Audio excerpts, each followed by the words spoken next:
Welcome back to Mets Therapy, the only podcast that costs less than therapy, somehow delivers worse results, and after this weekend, we might honestly need both. It was a really bad weekend against the Phillies. We had a great start on Thursday. The World Cup, I think, definitely hurt us with the urgency to get another victory. Freddie Peralta looked horrible. Of course, Wheeler did all Wheeler things against the Mets like he always does. So, let's get into it. Let's start the session.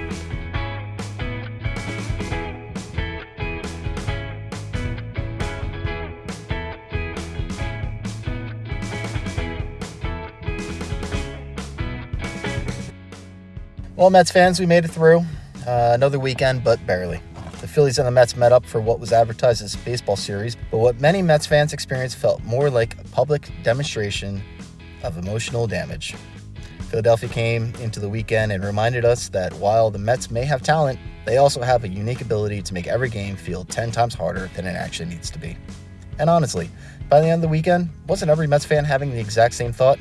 Every time Kyle Schwarber came to the plate, you just assumed something terrible was going to happen. Every time Bryce Harper got to the plate, you felt the same way.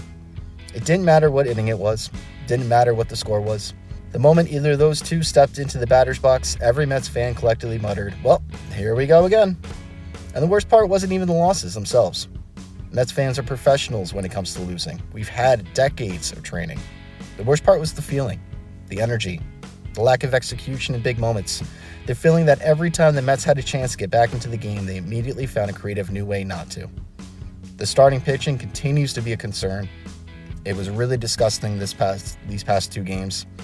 I don't think that Peterson can start another game. Peralta just looked off.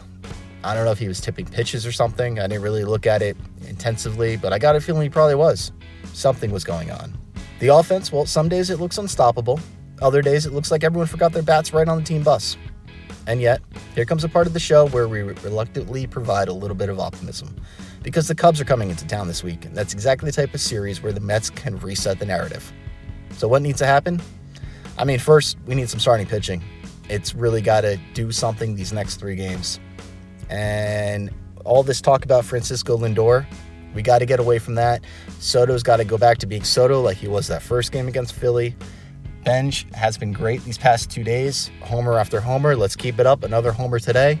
Ewing, another nice hit yesterday. I love that run out to make sure that it wasn't a double play toward the end of the game. We need more of those things. We need more consistency from the young guys, and we need to get better starting pitching.